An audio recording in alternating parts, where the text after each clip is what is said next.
എന്റെ പൊന്നോ, കരിയോയിൽ കണക്കായാലോ. ഓയിൽ ഇതേണ്ട. സപ്പോസ് ബാക്കില് 2 ബ്രേക്ക് പാഡും ഡിസ്ക് ഉൾപ്പെടെ മാറുവാണെങ്കിൽ നമുക്ക് ഇവിടെ എത്ര രൂപ ചാർജ് വരും? നമ്മൾ ഇത് ബ്രേക്ക് പാഡ് തീരെ അങ്ങ് ഇതായി കഴിഞ്ഞാൽ ഇത് കയറി ഡിസ്ക് കയറി പിടിക്കും. പിന്നെ ആ ഡിസ്കും കൂടെ മാറണം. ഇപ്പം ബ്രേക്ക് പാഡ് മാത്രമേ മതിയില്ലെങ്കിൽ ബ്രേക്ക് പാഡ് ഒരു 30-35 കൊണ്ടൊരു ബ്രേക്ക് പാഡ് കിട്ടും. ഒരു 35-40 കൊണ്ട് കൊടുത്തു കഴിഞ്ഞാൽ നമുക്ക് ബ്രേക്ക് പാഡ് മാറാം 2 സൈഡിൽ. ഡിസ്കിലോട്ട് കയറി കഴിയുമ്പോഴാണ് പൈസ കൂടുതലാകുന്നത്. ഇതിപ്പോൾ നമ്മൾ ഓടിക്കുമ്പോൾ വണ്ടിയിൽ ഹാഫ് ടാങ്ക് എങ്കിലും പെട്രോൾ വേണം. ഹാഫിന് താഴെ ക്വാർട്ടറിന് മേളിലായിട്ട് നിൽക്കണം. ക്വാർട്ടറിന് മേളിലായിട്ട് എന്ന് പറഞ്ഞാൽ നമ്മളിപ്പോൾ ഇമ്പോർട്ടൻ്റ് ആയിട്ട് ഭയങ്കര നമ്മൾ സർവീസ് ചെയ്യുമ്പോൾ ഭയങ്കര മെയിനായിട്ട് ഇമ്പോർട്ടൻ്റ് ആയിട്ടുള്ള സംഗതിയാണ് കറക്റ്റായിട്ടുള്ള ഓയിൽ. നമ്മളത് മേക്ക് ഷുവർ ചെയ്യും. ഓരോ വണ്ടിക്കും കമ്പനി ഓരോ സ്പെക്ക് ഓയിലുണ്ട്, മനസ്സിലായോ? ഇതിന് ഇപ്പം ഞാൻ നോക്കിയപ്പോൾ 020 ഓയിലാണ്. കറക്റ്റായിട്ടുള്ള ഓയിൽ സ്പെക്ക് ഓയിൽ ഒഴിക്കും. കാര്യം ഒരു വണ്ടിയുടെ ഹാർട്ടാണ് എഞ്ചിൻ, മനസ്സിലായി? നമ്മൾ കറക്റ്റ് ഓയിൽ ഒഴിച്ചില്ലെങ്കിൽ ആ എഞ്ചിൻ ഡാമേജ് ആവും. ഇപ്പോൾ നമ്മളൊരു കസ്റ്റമർ ഇപ്പം എന്നെ വിശ്വസിച്ചൊരു കസ്റ്റമർ എൻ്റെ വർക്ക്ഷോപ്പിൽ നിന്ന് കഴിഞ്ഞാൽ ഞാൻ കറക്റ്റായിട്ടുള്ള ഓയിൽ ഞാൻ ഒഴിക്കും.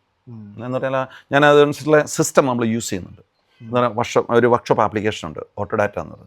ആ വർക്ക്ഷോപ്പ് ആപ്ലിക്കേഷനിൽ യൂസ് ചെയ്യും. ഇപ്പോൾ ഏതൊരു വണ്ടി വന്നോ, ഇപ്പോൾ നിങ്ങളുടെ വണ്ടി വന്നോ, അതിനകത്ത് നമ്മൾ നോക്കും, നമ്പർ പ്ലേറ്റ് കറക്റ്റായിട്ട് അടിച്ചു നോക്കി കഴിഞ്ഞാൽ ഇതിനകത്ത് ഇതിൻ്റെ ഒരു ഒരു നട്ട് ബോൾട്ടിൻ്റെ ടോർക്ക് വരെ അതിനകത്ത് എഴുതിയിട്ടുണ്ട്. അത് നമ്മൾ ഇത് ചെയ്തിരിക്കുന്നതാണ്, സബ്സ്ക്രിപ്ഷനാണ്, മന്ത്ലി സബ്സ്ക്രിപ്ഷനാണ്. ഒരു MOT എന്ന് പറഞ്ഞാൽ അത് ഒരു വർഷത്തേക്ക് നമ്മുടെ വണ്ടി റോഡിൽ ഓടാനായിട്ട് ഒരു ഫിസിക്കൽ ഫിറ്റ്നസ് ടെസ്റ്റാണ്. അത് വർഷത്തിലൊരിക്കലേ. അതിനകത്ത് എന്ന് പറഞ്ഞാൽ എമിഷനും ബ്രേക്കും മാത്രമേ മിഷനിൽ ടെസ്റ്റ് ചെയ്യുന്നുള്ളൂ. എമിഷൻ ബ്രേക്കും ബാക്കിയുള്ള എല്ലാം വിഷ്വലായിട്ട് എല്ലാം. കസ്റ്റമർ ഓർക്കുന്നതന്നെ അറിയോ, ഇപ്പം ഒരു MOT കഴിഞ്ഞാൽ പിന്നെ അടുത്ത MOT ആകുമ്പോഴേ കയറ്റിയാൽ മതി. പക്ഷേ എന്നറിയാം, അങ്ങനെയല്ല ചെയ്യേണ്ടത്. ഒരു 6 മാസം കഴിയുമ്പോൾ ജസ്റ്റ് നിങ്ങളൊന്ന് ചെക്ക് ചെയ്യുന്നത്. കസ്റ്റമർ വണ്ടി നമ്മൾ സ്ഥിരം ഉപയോഗിക്കുന്ന വണ്ടി, മനസ്സിലായി? ഇപ്പം എന്നെ സംബന്ധിച്ച് ഇപ്പം എനിക്ക് 2 വണ്ടിയുണ്ട്. ഇപ്പം നമ്മളെ സംബന്ധിച്ച് ഞാൻ എന്തെങ്കിലും ഒരു സൗണ്ട് കേട്ടാൽ ഞാനത് ചിലപ്പം സമയമുള്ളപ്പോൾ ഇവിടെ കൊണ്ടുവന്ന് ഞാൻ നോക്കും, റാമ്പിലിട്ട് നോക്കുകയെന്ന് പറഞ്ഞാൽ നമുക്ക് എത്ര പാതിരാത്രിക്ക് വേണമെങ്കിലും വണ്ടി എടുത്തുകൊണ്ട് പോവാം. പിന്നെ നമുക്ക് ഒരു വണ്ടിയിൽ നമ്മുടെ വേണ്ടപ്പെട്ട പിന്നല്ലേ ഞാൻ പറയട്ടെ, ഇപ്പം നമ്മൾ വണ്ടി എടുത്തുകൊണ്ട് പോയി, നമുക്ക് നമ്മൾ സംശയിച്ചാൽ പോകുന്നത്. എവിടെയെങ്കിലും പോയി രാത്രി പോയി പെട്ടുപോയി കഴിഞ്ഞാൽ നിർത്തേക്ക്. അതുകൊണ്ട് ഇപ്പം നമുക്കെന്ന് പറഞ്ഞാൽ ഏത് പാതിരാത്രിക്കുള്ള സംഭവം, വണ്ടി കണ്ടീഷനാണോ ഒന്നും നോക്കണ്ട, ഏത് പാതിരാത്രിക്കുള്ള സംഭവം വണ്ടി എടുത്തുകൊണ്ട് പോകാൻ. എന്ന് പറഞ്ഞാൽ ഒരു MOT ചെയ്ത് കഴിഞ്ഞാൽ അടുത്തൊരു 6 മാസം കഴിയുമ്പം ജസ്റ്റ് വണ്ടി ഒന്ന് കയറ്റി ഒന്ന് ചെക്ക് ചെയ്ത് വർക്ക്ഷോപ്പിൽ കയറ്റി ചെക്ക് ചെയ്തെന്ന് പറഞ്ഞാൽ, അങ്ങനെ ഒന്ന് ചെക്ക് ചെയ്യാന്ന് പറഞ്ഞാൽ നമ്മളന്നേരം ചെക്ക് ചെയ്യുമ്പോൾ ഓയില്, പിന്നെ അതിൻ്റെ എല്ലാ ഫ്ലൂയിഡുകളും, മീൻസ് ആൻറ്റിഫ്രീസും സ്ക്രീൻ വാഷും ബ്രേക്ക് ഫ്ലൂ ഇതെല്ലാം നമ്മൾ ടോപ്പപ്പ് ചെയ്യും. ഇത് കണക്ക് തന്നെ വണ്ടി ഒന്ന് റാമ്പിലിട്ട് എല്ലാം ഇതിൻ്റെ സസ്പെൻഷനും കാര്യങ്ങളും എല്ലാം നോക്കും, ടയറും കാര്യങ്ങളും. അങ്ങനെ ചെക്ക് ചെയ്യുന്ന ഒരു 6 മാസം കൂടി ചെക്ക് ചെയ്യുന്നത് നല്ലതാണ്. ഇപ്പം നമുക്ക് അങ്ങനെ ഒരു ചെക്കിംഗ് ചാർജ് എന്ന് പറഞ്ഞാൽ നമുക്കൊരു ഫീസ് ഉണ്ടോ? അങ്ങനെ നമ്മൾ ചെക്ക് ചെയ്യുമ്പം എങ്ങനെയൊക്കെയാലും ഒരു 30-40 പൗണ്ട് അതിനുള്ളിൽ നമുക്ക് നിർത്താൻ പറ്റും. കാര്യം എന്ന് പറഞ്ഞാൽ നമ്മൾ അതിൻ്റെ കൂട്ടത്തിൽ നമ്മളിപ്പോൾ ആൻറ്റിഫ്രീസ് ഒഴിക്കും, അതിൻ്റെ സ്ക്രീൻ വാഷ് ഫില്ല് ചെയ്യും, ബ്രേക്ക് ഫ്ലൂയിഡ് വേണമെങ്കിൽ ബ്രേക്ക് ഫ്ലൂയിഡ് ഇതെല്ലാം ഇത് ചെയ്യും. ഇപ്പോൾ ടയർ പ്രഷർ കുറവാണ്, ടയർ പ്രഷർ നമ്മൾ ഇത് ചെയ്യും, മനസ്സിലായി? അങ്ങനെ എല്ലാം കൂടെ വരുമ്പോൾ ഒരു അങ്ങേറ്റം ഒരു 40 പൗണ്ട് നമ്മൾ ഒരു 6 മാസം കൂടുമ്പോൾ മുടക്കി കഴിഞ്ഞാൽ ഒന്നിച്ച് നമുക്കൊരു 1000 പൗണ്ടിന് സേവ് ചെയ്യാം. കാര്യം എന്ന് പറഞ്ഞാൽ ഇപ്പം അങ്ങനെ വരുമ്പോൾ നമ്മളിപ്പം ഇത് ചെയ്ത് കഴിയുമ്പോൾ നമുക്ക് ബ്രേക്ക് പാഡ് കുറവാണെങ്കിൽ നമുക്കിപ്പം ഇത് ബ്രേക്ക് പാഡ് തീരെ അങ്ങ് ഇതായി കഴിഞ്ഞാൽ ഇത് കയറി ഡിസ്ക് കയറി പിടിക്കും. പിന്നെ ആ ഡിസ്കും കൂടെ മാറണം. ഇപ്പം ബ്രേക്ക് പാഡ് മാത്രമേ മതിയില്ലെങ്കിൽ ബ്രേക്ക് പാഡ് ഒരു 30-35 കൊണ്ടൊരു ബ്രേക്ക് പാഡ് കിട്ടും. ഒരു 35-40 കൊണ്ട് കൊടുത്തു കഴിഞ്ഞാൽ നമുക്ക് ബ്രേക്ക് പാഡ് മാറാം 2 സൈഡിൽ. ഡിസ്കിലോട്ട് കയറി കഴിയുമ്പോഴാണ് പൈസ കൂടുതലാകുന്നത്. ഡിസ്കിന് പൈസ കൂടുതലാണ്. അതാണ് അങ്ങനെ. കാര്യം എന്ന് പറഞ്ഞാൽ അത് ഡിസ്കിലോട്ട് കയറി കഴിയുമ്പോൾ ഇവിടെ എന്ന് പറഞ്ഞാൽ നമ്മുടെ നാട്ടിലെ കണക്ക് ഡിസ്ക് ലൈറ്റ് കയറ്റിയിട്ട് കട്ട് ചെയ്യുകയോ പരിപാടികളോ കാര്യങ്ങളോ ഇല്ല. കാര്യം എന്ന് പറഞ്ഞാൽ ഇവിടെ ലേബർ കൂടുതലായിട്ട്. എന്ന് പറഞ്ഞാൽ ഡിസ്ക് കൂടുതൽ കട്ടായിട്ടുണ്ടോ മാറുക. ഇപ്പം നമ്മുടെ വണ്ടിയുടെ ഇപ്പം ഈ സപ്പോസ് ബാക്കില് 2 ബ്രേക്ക് പാഡും ഡിസ്ക് ഉൾപ്പെടെ മാറുവാണെങ്കിൽ നമുക്ക് ഇവിടെ എത്ര രൂപ ചാർജ് വരും? നമ്മൾ ഇതിന് 2നും കൂടെ നമ്മൾ ഇത് ചെയ്യുമ്പോൾ നമ്മൾ 150 പൗണ്ടാണ് ചാർജ് ചെയ്യുന്നത്. അതിന് 150 പൗണ്ട് നമുക്കിപ്പം നല്ല ബ്രേക്ക് പാഡ് ഡിസ്ക് ഏറ്റവും നല്ലതെന്ന് പറഞ്ഞു കഴിഞ്ഞാൽ ഡെൽഫിയുടെയാണ്. ഇപ്പോൾ ഇവിടെ ഉള്ളതിൽ ഈ യൂറോപ്യൻ പാർട്സ് കിട്ടുന്നതിൽ ഡെൽഫി എന്ന് പറയുന്ന കമ്പനിയുടെ നല്ല പക്ക. ഇപ്പം ഡെൽഫിയുടെ വേണോ, ഡെൽഫിയുടെ നമുക്കിടാം. അല്ലെങ്കിൽ അത് കഴിഞ്ഞിട്ട് പിന്നെ ഡ്രൈവ് ടെക് ഉണ്ട്. ഡ്രൈവ് ടെക് അത് നല്ലതാണ് കമ്പനി. 150 പൗണ്ട് ഞാൻ ഇട്ട് തരാം എന്ന് പറഞ്ഞാൽ സാധനവും പണിപ്പൈസയും കൂടെ. സാധനവും പൈസയും കൂടെ കൂട്ടി. ഓക്കെ. പക്ഷെ വേറെ വണ്ടി ആകുമ്പോ BMW ആകുമ്പോൾ അതിന്റെ സാധനങ്ങൾക്ക് വില കൂടും.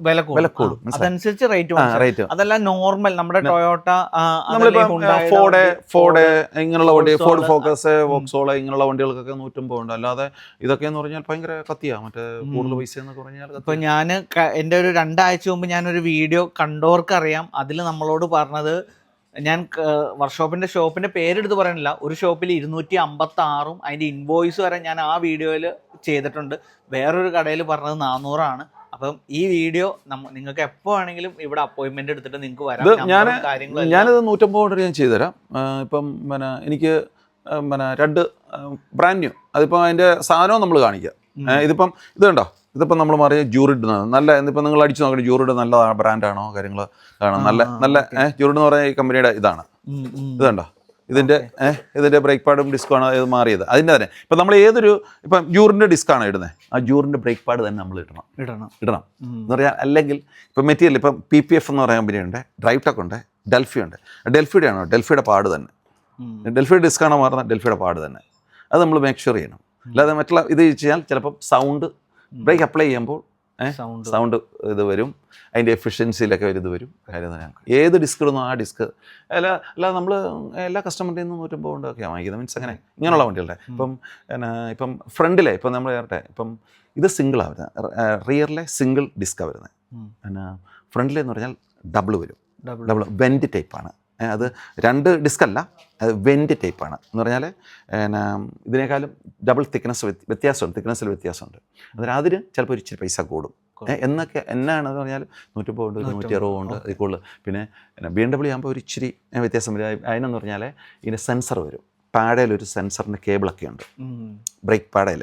എന്ന് പറഞ്ഞാൽ അത് കൂടുതൽ വില കൂടുതലായതുകൊണ്ട് ഇത് ടച്ച് ചെയ്യാതിരിക്കാൻ വേണ്ടി ആ ബ്രേക്ക് പാഡ് തീരുന്നതിന് മുമ്പേ ഈ ഒരു സെൻസർ വന്ന് ബ്രേക്ക് ഡിസ്കൽ ടച്ചായി കഴിയുമ്പോൾ സംഭവം അവിടെ സ്ക്രീനിൽ തെളിയും എന്ന് പറഞ്ഞാൽ ബ്രേക്ക് പാഡ് തീർന്നു എന്നുള്ള അതിൻ്റെ സിമ്പിൾ കാണിക്കും.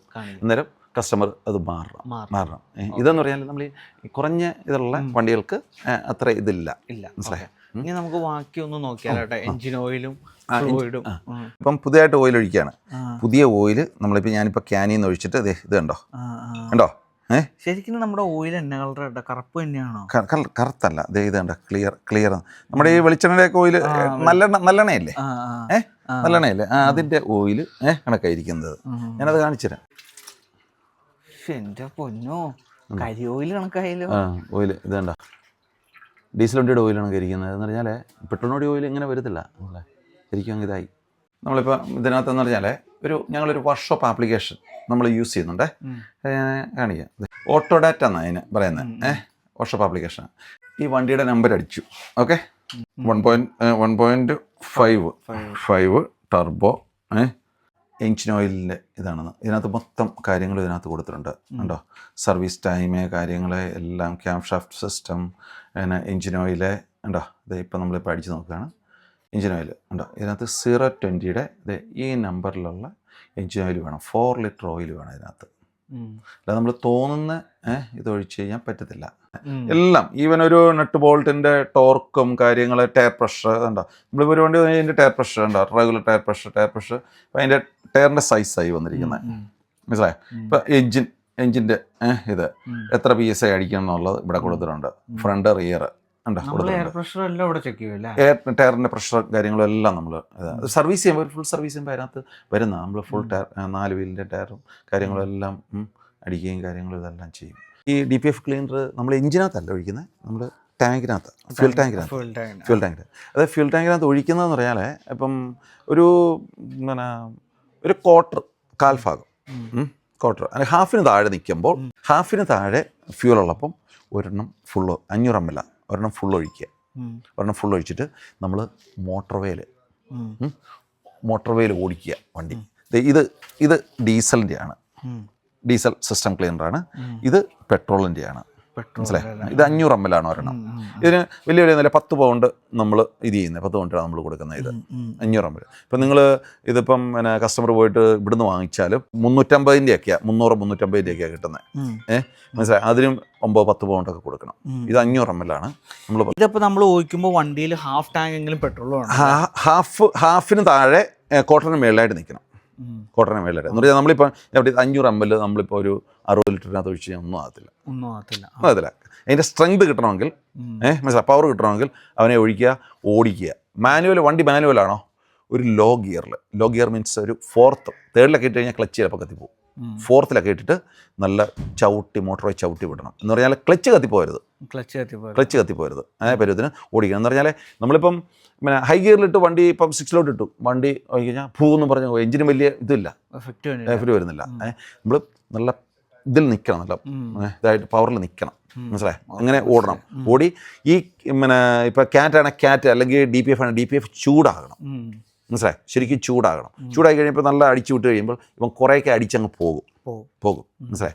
പിന്നെ ഇപ്പം ഇത് വന്നിട്ടുള്ള വണ്ടികളാണല്ലോ ഇപ്പം DPFൻ്റെ ഇപ്പം ഞങ്ങൾ ഇപ്പം ചിലപ്പോൾ കസ്റ്റമർ വരും, ചില DPFൻ്റെ ലൈറ്റ് വരും, അന്നേരം ഞങ്ങൾ ഇതൊരെണ്ണം ഒഴിച്ചു കൊടുക്കും. ഇപ്പോൾ ഒരു 1/2 മണിക്കൂർ ഓടിക്കാൻ പറയും. ഓടിച്ചിട്ട് തിരിച്ചിവിടെ വന്നിട്ട് നമ്മൾ സിസ്റ്റം കണക്ട് ചെയ്ത് റീജനറേറ്റ് ചെയ്യുന്നൊരു പരിപാടിയുണ്ട്.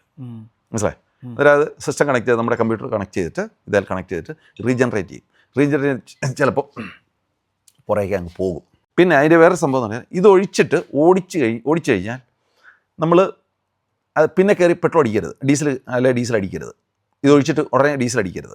നമ്മൾ മാക്സിമം ഓടിച്ചിട്ട് റിസർവ് ലൈറ്റ് ഓൺ ആകുമല്ലോ, ഓണായതിന് ശേഷമേ ഫ്യൂൽ അടിക്കാവുള്ളൂ. കാര്യം എന്ന് പറഞ്ഞാൽ നമ്മളിപ്പം ഇതൊഴിച്ചു, ഇതിനകത്തോട്ട് ഒരു 60 ലിറ്റർ ഡീസലോ പെട്രോളോ ഒഴിച്ചു കഴിഞ്ഞാൽ ഒന്നും ആകത്തില്ല. മനസ്സിലായി.